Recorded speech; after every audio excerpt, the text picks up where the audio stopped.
شہباز رانا صاحب 230 ارب روپے کے کوئی نئے اضافی ٹیکس بھی آ رہے ہیں؟ جی ابھی یہ فائنل تو فیصلہ ہونا ہے. جو پلان آئی ایم ایف کی طرف سے ان کو مل چکا ہے اور 2 دن بعد آئی ایم ایف سے بلکہ کل شام کو آئی ایم ایف کی ٹیم پہنچ جائے گی اور 13 سے ان کے مذاکرات اگلے بجٹ پہ شروع ہو رہے ہیں. آئی ایم ایف جو بجٹ دے گا اس کے اوپر پھر بعد میں نیشنل اسمبلی ووٹ کر کے اس کو پاس کر دے گی.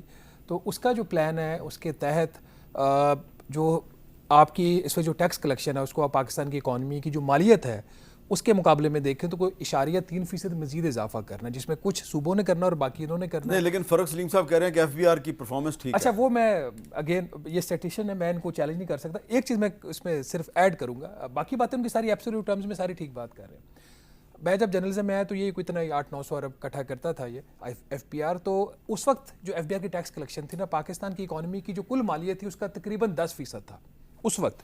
آج بھی پاکستان کی اکانومی کی جو کل مالیت ہے ایف بی آر کی ٹیکس کلیکشن اتنی ہے 10%. اچھا، کوئی چینج نہیں ہے.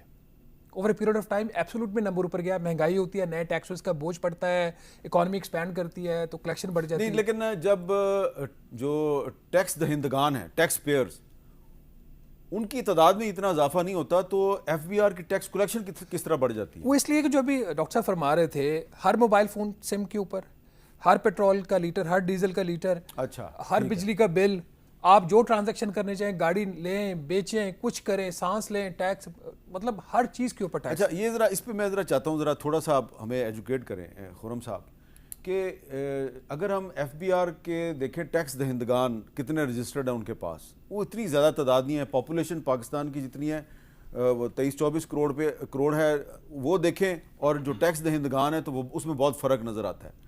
تو ایف بی آر جو ہے وہ پھر اس کا مطلب ہے کہ اسی طرح ادھر ادھر سے لائٹ لیفٹ اکٹھے کر لیتی ہے ٹیکس. دیکھیں یہ جو ہے نا براڈننگ اور ڈیپننگ میں آتا ہے کہ کس طرح اس میں 2 حصے ہوتے ہیں. ایک یہ کہ اگر میں اور آپ ٹیکس آلریڈی دے رہے ہیں اور اپنی انکم کے حساب سے ٹیکس نہیں دے رہے تو ہم سے زیادہ ٹیکس لینا چاہیے، نمبر 1. دوسرا یہ کہ ٹیکس دہندگان ہے ہی نہیں. سیلریڈ کلاس آلریڈی اپنی اوقات سے زیادہ ٹیکس دے رہی ہے. نہیں، میں سیلریڈ کی بات نہیں کر رہا، میں ان جنرل بات کر رہا ہوں کہ جو ٹیکس دہندگان کی آپ نے جنرل چھوڑے نا، پاکستان میں تو ٹیکس زیادہ دیتے ہی سیلریڈ کلاس کے لوگ. ایسا نہیں ہے. کارپوریٹ سیکٹر وہ بہت ان کا امپیکٹ ہے. کارپوریٹ صنعت کار وہی کارپوریٹ سیکٹر میں وہی آئیں گے نا، سیلریڈ کلاس آئے گی. سیلریڈ کا 4% جو ہے نا وہ کنٹریبیوشن ہے ٹوٹل ٹیکس. کیونکہ جب اورنگزیب صاحب جب منسٹر نہیں تھے تو وہ بہت بڑے لمبردار تھے جب وہ کارپوریٹ سیکٹر میں تھے کہ سیلریڈ کلاس کے ساتھ بہت ظلم ہوتا ہے. تو وہ خود بھی تھی سیلریڈ کلاس میں. اگر مداخلت کی معذرت، انہوں نے کہا کہ سیلریڈ کی جو کنٹریبیوشن ہے، میرا بڑا فیوریٹ سبجیکٹ ہے، میں ٹچی سبجیکٹ ہے میرا یہ، ٹھیک ہے، یہ 4% انہوں نے بولا. انکم ٹیکس کے اندر سیلریڈ کی جو کنٹریبیوشن بتا دیں کتنی ہے، تاجروں کی کتنی ہے، ہاں میں پورا کر دیتا ہوں، اور زراعت کی کتنی ہے. میں پورا کر دیتا ہوں. دیکھیں پہلے تو میں آپ کو یہ جواب دے دوں کہ ٹیکس دہندگان کتنے ہیں اور کتنے ایڈ ہو سکتے ہیں. دیکھیں ابھی رفلی کوئی 55 سے 57 لاکھ کے بیچ میں جو ہے ٹیکس دینے والے ہیں، لیکن اس کے اندر بہت ساری تعداد ایسی ہے جو ٹیکس زیرو فائل کرتے ہیں. تو اس میں نا بالکل یہ چیلنج ہے کہ اس میں جو ایگزسٹنگ ٹیکس پیئر ہیں اگر وہ پورا ٹیکس نہیں دے رہے وہ، اور جو بالکل ٹیکس سے نیٹ سے باہر ہیں. ہم سیکٹرز کی بات کرتے ہیں نا، ریٹیل سیکٹر کی بات کرتے ہیں، ایگریکلچر کی بات کرتے ہیں. تو میں آپ کو ایک بڑا بیسک سا نمبر آپ کو دیتا ہوں. دیکھیں فیڈرل جو ٹیکس اکٹھا کرتا ہے نا وہ 99% اکٹھا کرتا ہے پورے ملک کے ٹیکس کا. جو پروونسز اکٹھا کرتے ہیں نا وہ 0.85% کرتے ہیں. میں 2025 کا ایکچوئل نمبر دے رہا ہوں. اور agriculture sector 24% G D P کا ہے، یعنی کہ معیشت کا 24% ایگریکلچر ہے. کتنا ٹیکس دیتا ہے آپ کو پتہ ہے؟ لیس دین 1%. اور ایگریکلچر پروونشل ایمبٹ میں آتا ہے.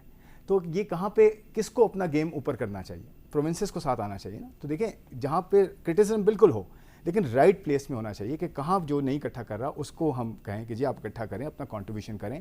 وہ ٹیکس نمبر آف ٹیکسز بھی بڑھیں گے اس سے، اور ٹیکس میں ڈیپننگ براڈننگ بھی ہوگی. اور آپ دیکھیں گے کہ معیشت میں 3 بڑے سیکٹرز ہوتے ہیں، سروسز، مینوفیکچرنگ اور ایگریکلچر. ان تینوں کا جتنا کنٹریبیوشن جی ڈی پی کے اندر ہونا چاہیے اتنا وہ ٹیکس بھی کنٹریبیوٹ کریں، تو ایک بیلنس ایکویشن ہوگی. یہ جو سوالات ہیں یہ پھر نہیں اٹھیں گے. اچھا فاروق سلیم صاحب ذرا یہ بتائیں کہ اگر ایران اور امریکہ کے درمیان ابھی فوری طور پر ڈیل نہیں ہوتی، اگلے 2-3 ہفتے میں نہیں ہوتی، تو آپ کو لگ رہا ہے کہ پھر حکومت جو ہے یہ پٹرول کو مزید مہنگا کر دے گی اور یہ 414 سے 15 سے بڑھتا 500 روپے فی لیٹر تک بھی جا سکتا ہے؟ دیکھیے عالمی منڈی میں تو پچھلے ہفتے تیل کی قیمت جو ہے وہ 115 سے $100 پہ آئی، اور اس کے باوجود پاکستان کے اندر جو ہے وہ تیل کی قیمت بڑھائی گئی.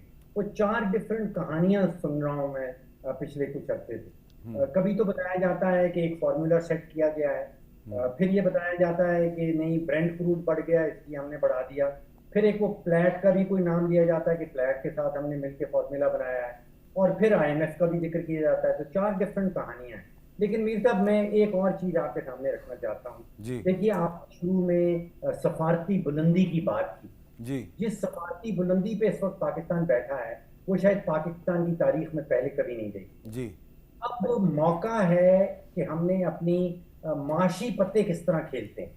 آپ سوچیے کہ ہمارا جو ڈالر کا ہم ابھی ذکر کر رہے تھے, سب سے بڑا بوجھ جو ہے وہ تیل اور گیس کا ہے, تقریباً 17-18 ارب ڈالر سالانہ نکل جاتا ہے. اور آپ سوچیے کہ 900 کلومیٹر کا بارڈر ہے ایران کے ساتھ, اور بارڈر کے اس پار 208 ارب بیرل تیل کا پڑا ہے, اور 35 ٹریلین کیوبک میٹر گیس کی پڑی. وہاں سے 87 کلومیٹر 87 کلومیٹر دور ہے گوادر ایران کے پورٹ. ایک پائپ لائن آئے پاکستان کے اندر, گوادر سے پہنچے نواب شاہ میں ہمارا گرڈ اسٹیشن, وہاں سے سارے پاکستان میں جو آج ہم گیس خریدتے ہیں اسپاٹ مارکیٹ میں, کبھی $16 کی, کبھی $17 کی, وہ $4-5-6 میں ہمیں ملے.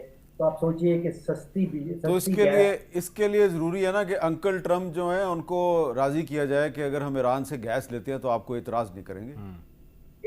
جس سفارتی بلندی پہ آپ بیٹھے ہیں, اگر یہ کنسیشن بھی نہیں لے سکتے, میرا تو خیال یہ ہے کہ سینکشنز ول بی لفٹڈ.